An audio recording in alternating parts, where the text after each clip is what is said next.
Olá pessoal, nesse vídeo a gente vai ver mais um exemplo da aplicação do método paramétrico com injunções funcionais. Aqui a gente vai ver um exemplo que foi extraído do livro do Mikhail, Observations in Least Squares, que é um exemplo de um problema de triangulação.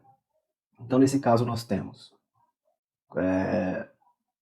o objetivo desse exemplo, desse exercício, é calcular as coordenadas de um ponto R, esse ponto R mostrado aqui nessa figura, e para isso foram feitas medidas de distância do ponto R para 3 pontos de coordenadas conhecidas próximos a ele. O ponto P, o ponto O e o ponto Q. Então, distância de R para P é L1, o valor dessa distância foi de 5,1 metros. A distância L2, que é de R para O, uma distância de 7,07 metros. E a distância 3 de R para Q, uma distância de 4,9 metros. As observações foram obtidas com a mesma precisão e são não correlacionadas. Então essa informação já nos dá um indicativo de como deve ser a matriz peso, né? Que vai ser uma matriz diagonal e identidade pelo fato de elas terem a mesma precisão. Bom, as coordenadas dos vértices dos pontos P, O e Q estão dadas aqui na tabela. Coordenada do ponto P, coordenada x 0, coordenada y 5 metros. Do ponto O, coordenada x 0, coordenada y 0. E do ponto Q, coordenada x 5, coordenada y 0. No item A, é pedido o seguinte, olha, assumindo que as coordenadas aproximadas do ponto R sejam x0 é 5 metros, y0 é 5 metros, calcule suas coordenadas ajustadas pelo método paramétrico. Então é realizar o método paramétrico convencional. Já foi dado aqui o vetor x0, né, onde eu tenho as coordenadas aproximadas do vértice R, 5 e 5. E é só fazer o método paramétrico convencional. No item B, é pedido para que sejam recalculadas as coordenadas do ponto R, assumindo que a coordenada y final desse ponto seja de 5 metros. Então, na verdade, nós vamos ter que recalcular apenas a coordenada x, já que a coordenada y vai ter que ser 5 metros. Então, isso aqui é uma imposição, é uma injunção que está sendo colocada, fazendo com que a coordenada y desse vértice seja de 5 metros. Bom, então eu vou passar aqui o passo a passo da resolução desse exemplo, para que vocês possam depois fazer a implementação. Bom, então vamos lá, pessoal. Então a primeira coisa que a gente tem que definir aqui é o nosso número de observações. Então, número de observações, que é n, é igual, nesse caso, a 3 observações, que é referente às 3 observações que nós estamos trabalhando, que é L1, L2, L3, ou seja, as 3 distâncias, né? Distância de R para P, de R para O e de R para Q. Quantos parâmetros nós temos? Então nós vamos ter aqui o número de parâmetros, U igual a 2, que são justamente as coordenadas do ponto R, XR, YR. Bom, então, nesse caso nós temos o grau de liberdade, que é n igual a U, seria 3 menos 2, que é igual a 1 grau de liberdade. Então, tendo 1 grau de liberdade, me permite fazer o ajustamento pelo método de mínimos quadrados. Bom, passamos então para a montagem das equações de observação. Então, lembrando que no método paramétrico, cada observação nos proporciona uma equação. Então, nós temos aqui, nesse caso, 3 equações de observação referente a L1, L2 e L3. Bom, as equações são equações de distância. Lembrando que no método paramétrico eu tenho que ter equações do tipo LA, F de XA. Então tem que montar equações de distância que respeitem essa forma, né, que o método exige. Então, a primeira equação vai ser referente aqui, então, à primeira observação, L1. Então, L1 vai ser igual a raiz quadrada de, então vou colocar aqui entre parênteses, a distância é de R para P, então x de P menos x de R ao quadrado, mais y de P menos y de R ao quadrado elevado a meio. Tem a primeira equação de observação. Bom, o que vai ser ajustado aqui? Então, a minha observação L1 vai ser ajustada, a minha coordenada do vértice R, a Y e X de R vão ser ajustados. Né? Então, eu vou ter aqui, ó, desse lado, observação, e desse lado, parâmetro, XR, YR. XP e YP vão ser constantes, são os valores das coordenadas do ponto P. Vamos para a segunda observação, L2. Então, L2 ajustado vai ser a distância de R para O. Então, x de O menos x de R ajustado ao quadrado, mais y de O menos y de R ajustado ao quadrado, tudo isso elevado a meio. Então, tenho aqui a segunda equação de observação. E, finalmente, a gente vai para L3, que é a terceira equação. Então, L3 ajustado é x de Q menos x de R ao quadrado, mais y de Q menos y de R ao quadrado elevado a meio. Então, temos aí 3 equações de observação. Bom, feito isso, nós passamos então para definir quem vai ser o nosso vetor das observações. Então, o vetor das observações vai ser do tipo, é um vetor de dimensão n por 1. Então, ele vai ser aqui, LB, vai ser formado por 3 observações, né, e 1 porque ele é o vetor coluna. Então, ele vai ser formado aqui por L1, L2, L3.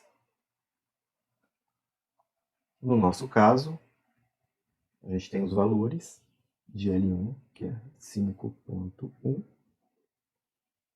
7.07, 4.9. Então, temos o vetor das observações. Bom, e aí nós vamos, então, o que nós temos de valores que não passarão por um processo iterativo são exatamente esses valores.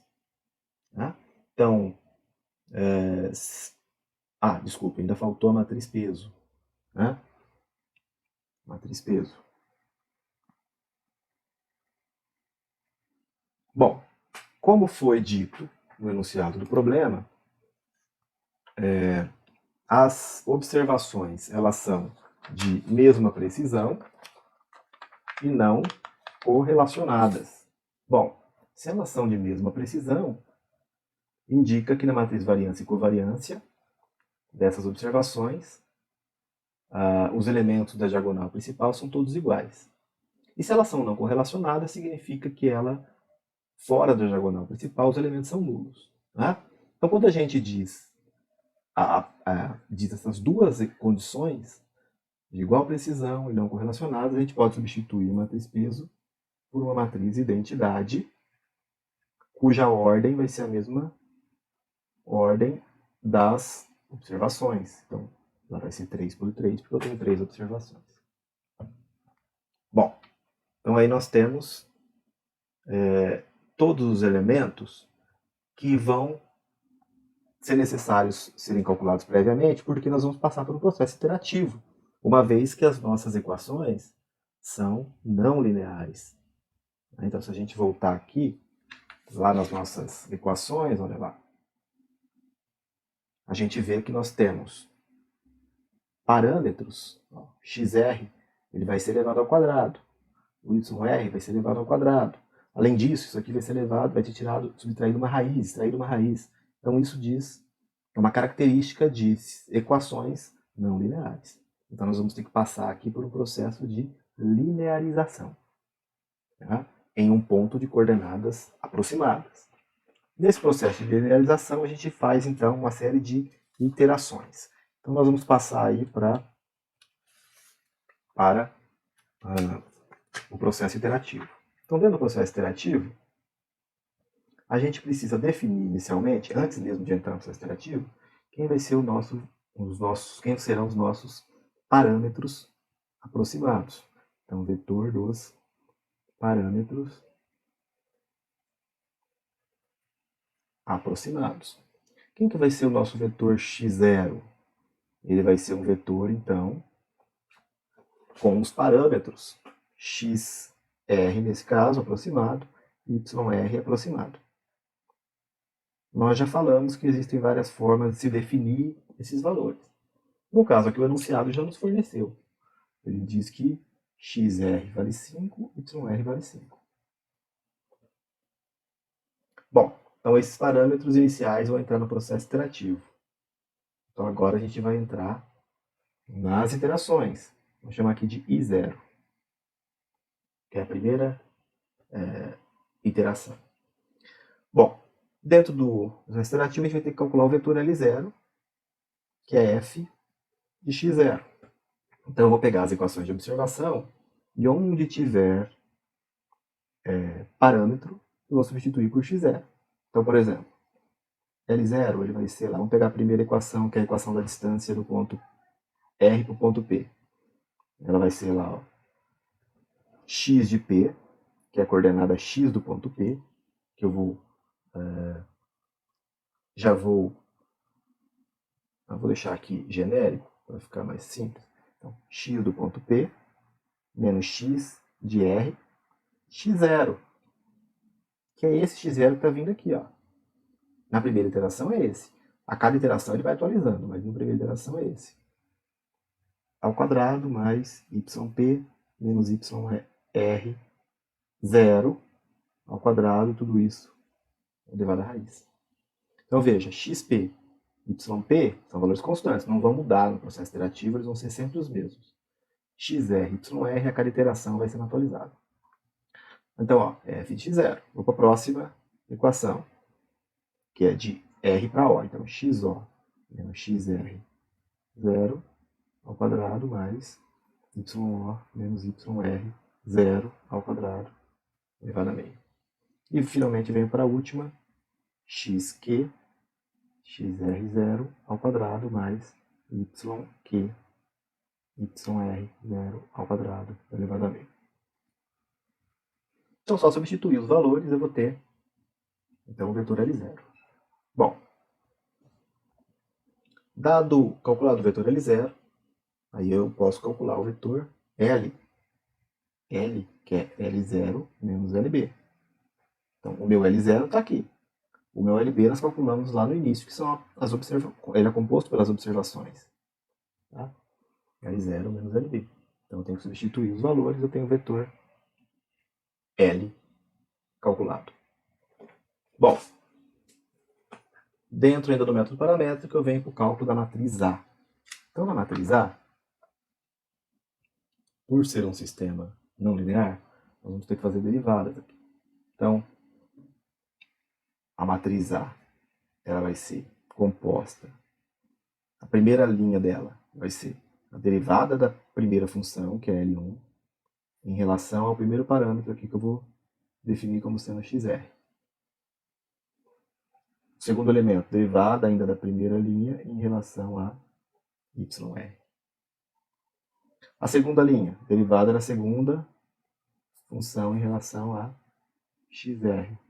Derivada de L2 em relação a yr. E a terceira linha,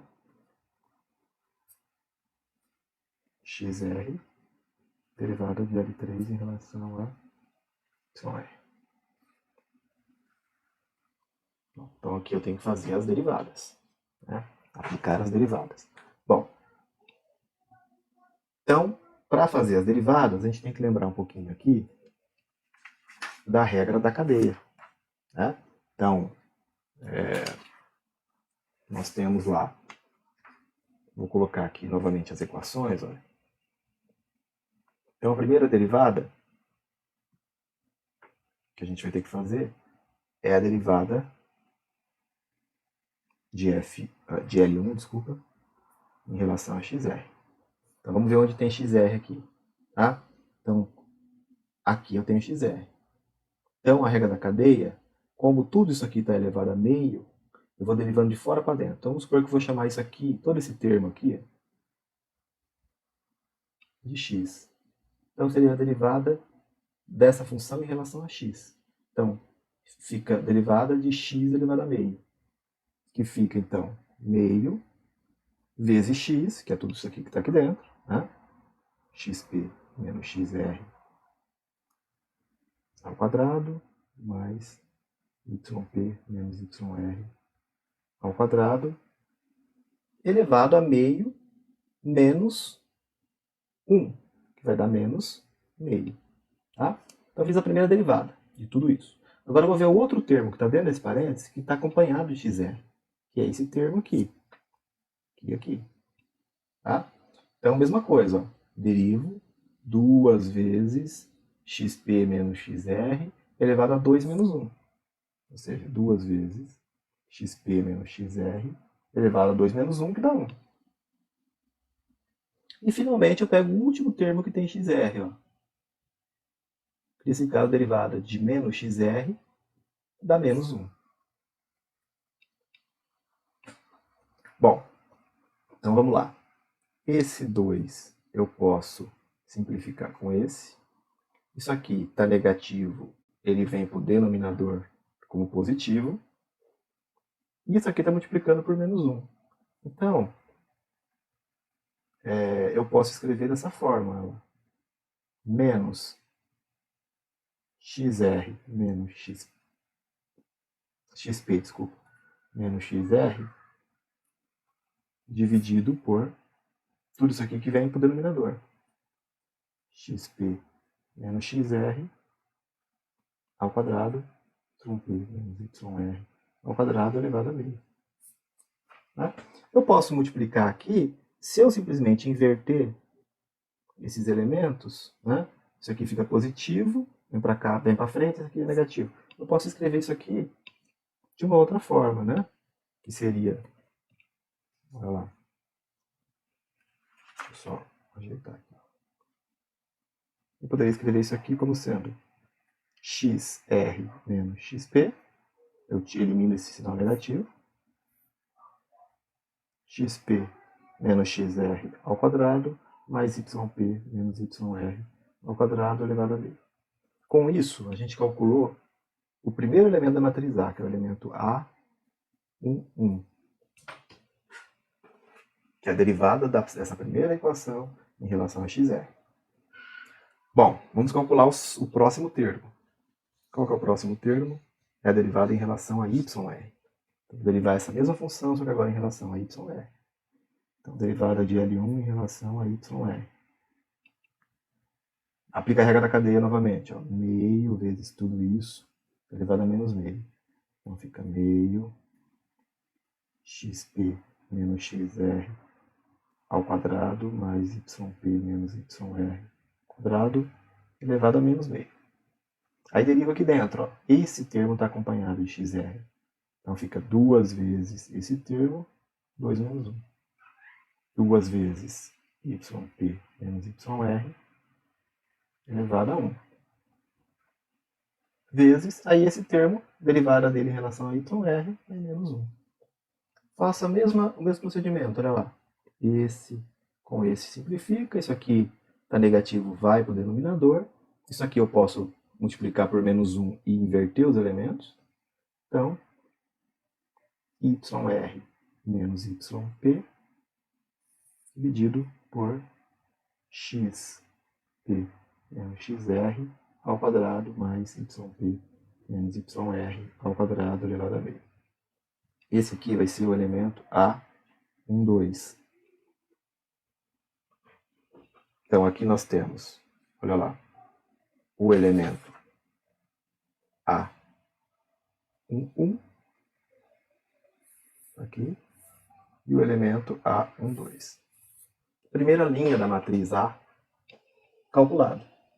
Bom, aí é só fazer, como as equações são iguais, só muda, o que vai mudar de uma equação para outra é que ao invés de ter xp aqui, no caso de ser a distância em relação ao ponto O, por exemplo, vai ser xo. Né? Então eu posso aqui escrever os próximos elementos. Né? O elemento A21, que é a derivada da segunda equação em relação ao ponto, olha lá, que é a derivada dessa segunda equação em relação a xr, esse elemento, de forma análoga a esse, vai ser xr menos xo dividido por xo menos xr, olha lá, substituir o p por o, ao quadrado, yo menos yr, ao quadrado elevado a meio. E o elemento A22, essa é análoga a esse, olha lá, que é a derivada da segunda função em relação a yr. Vai ser yr menos yo dividido xo menos xr ao quadrado mais yo menos yr ao quadrado elevado a meio. Então aqui mais dois elementos referentes à segunda linha da matriz A. E finalmente a gente faz a terceira linha, que é a derivada da terceira equação, A31, que vai ser novamente lá análogo ao primeiro. Ó. Então ao invés de ser O aqui, vai ser Q. Então xr menos xq, xq menos xr ao quadrado mais yq menos yr ao quadrado elevado a meio. E o elemento A32, yr menos yq dividido xq menos xr ao quadrado mais yq menos yr ao quadrado elevado a meio. Bom, e aí nós temos todos os elementos da matriz A. O que vai alterar a cada iteração? O que vai mudar a cada iteração é que esse xr e yr vão ser sempre os valores aproximados. E esses valores aproximados, a cada iteração, eles vão sendo corrigidos. Vamos lá. Vou colocar 0 aqui porque eles são aproximados. A cada iteração eles vão sendo corrigidos. Bom, montamos então a matriz A. E aí, os próximos passos são simplesmente calcular as equações normais. As equações normais N, A, P, PA. Então, a cada iteração eu vou ter uma N diferente, porque a A vai mudando, né? A P não. A P vai ser constante, mas a A vai mudando. U, ATPL. E X, que é menos N menos 1 vezes 1. Então, esse X aqui, nós falamos que são as correções. Correções a quem? Correções aos parâmetros iniciais. Porque lá no início nós adotamos um x0. Então aqui nós vamos ter que corrigir esse x0. Então o x ajustado nessa iteração, ele vai ser o nosso x0, que a gente adotou lá no início, mais esse x, que é essa correção. E esse xa aqui, ele passa na próxima iteração a ser o novo x0. Isso o quê? Se a condição que a gente coloca para finalizar as iterações não for satisfeita. Qual que é essa condição? A condição é que esse x ele seja tão pequeno, x menor do que 10 a menos 6, por exemplo, que ele já não seja significativo, quer dizer que o sistema convergiu. Então, eu vou calculei. Vou verificar se esse x é menor do que 10 a menos 6. Se for menor que 10 a menos 6, significa que eu já convergi, que esse xa é o meu x ajustado final. Se não, eu faço o x0 ser esse xa e volto para o processo iterativo. Né? Aí eu vou para iteração 1. Essa foi a iteração 0, vou para a iteração 1. O que eu vou fazer na iteração 1? Vou calcular o novo L0, um novo L, calculo uma nova matriz A, as derivadas já foram feitas, né? Só recalcular com esse novo x0. Calculo uma nova n, que é, deixa eu colocar aqui, ATPA, calculo um novo vetor U e calculo um novo x, que é menos n menos 1 vezes U. Esse x, novamente, vai ser a correção aos parâmetros iniciais. Né? Então, o xa nessa etapa, nessa iteração, e 1 vai ser x0, que é esse aqui que eu adotei na etapa anterior, mais x. E aí eu vou testando novamente, vejo se atende àquela condição que nós definimos lá. Se atendeu, convergiu, se não, eu faço novas iterações. Então, durante o processo iterativo, esse x ele tende a zero, porque significa que eu não vou ter mais correções. E esse xa, ele tende a se estabilizar. Por que estabilizar? Se esse x tende a zero, significa que o x0 não vai ser alterado, então o xa se estabiliza. Então, com isso, a gente calculou os parâmetros ajustados pelo método paramétrico convencional. E fizemos o item A do exemplo. No item B, o que vai acontecer? A gente vai ter uma injunção colocada nesse problema. Então, o que foi feito do paramétrico não vai se perder. Eu só vou ter que agora calcular a contribuição que essa injunção tem no meu ajustamento. E como que eu vou calcular essa contribuição? A primeira coisa é definir uma equação de injunção, que vai ser do tipo g de xa é igual a zero. Então ela vai ter que ser montada dessa forma. Ela vai ter que envolver parâmetros e ser igual a zero. No problema, no exemplo que nós estamos trabalhando, foi dito lá, foi estabelecida uma injunção. Qual que é essa injunção? Que a coordenada x, aliás, se a coordenada y do ponto R fosse igual a 5.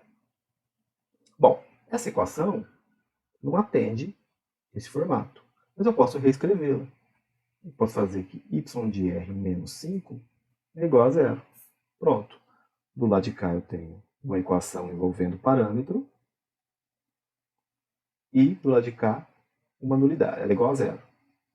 Bom, então agora eu vou calcular a contribuição que essa injunção tem para corrigir os meus parâmetros ajustados na primeira etapa. Então, nós temos uma equação de injunção, vou montar lá a matriz C das injunções. Bom, esse modelo é um modelo linear? Não, porque, aliás, é um modelo linear, não tem que ser linearizado porque eu não tenho nenhum parâmetro ao quadrado ou as regras que vocês já sabem para ser um modelo não linear. Então aqui eu vou calcular a matriz C, que vai ser então a matriz dos coeficientes em relação aos parâmetros. Quem são os meus parâmetros? XR, YR. Então, o coeficiente que acompanha XR aqui, 0. O coeficiente que acompanha YR, 1. Bom, eu não apliquei derivada porque não é um modelo não linear. Mas se eu aplicar a derivada aqui, ó, vai dar a mesma coisa. Derivada dessa função em relação a XR, 0. Derivada dessa função em relação a YR, 1. Não daria a mesma coisa. Bom, então, calculei a matriz C. Vou calcular o vetor erro de fechamento, que é o vetor W, que é f de x0. Nesse caso, o nosso x0, nós já fizemos um ajustamento, então nós temos um xa. Então é simplesmente eu substituir aqui nas equações o x0 pelo x ajustado. Então, nessa equação, desculpa, não nas equações, nessa equação. Então o vetor w ele vai ser, olha lá, o yr, que nesse caso foi ajustado, né, na equação, no processo anterior, menos 5, isso me dá o meu vetor w. Então, olha lá, recapitulando, é essa equação, só que eu vou substituir, onde eu tenho o yr, nesse caso, o y ajustado na etapa anterior, no ajustamento anterior. Se fosse essa equação também não linear, aí eu teria que linearizar. E aí eu teria que, ao invés de adotar xa, adotar x0 aqui. Bom, calculei w, vou calcular o vetor dos correlatos, que é o vetor k. E aí vem toda aquela equação, né, um pouco mais extensa lá que a gente viu, que k vai ser... deixa eu lembrar a equação aqui de cabeça também, eu não lembro, né? K vai ser C, n menos 1, C transposta.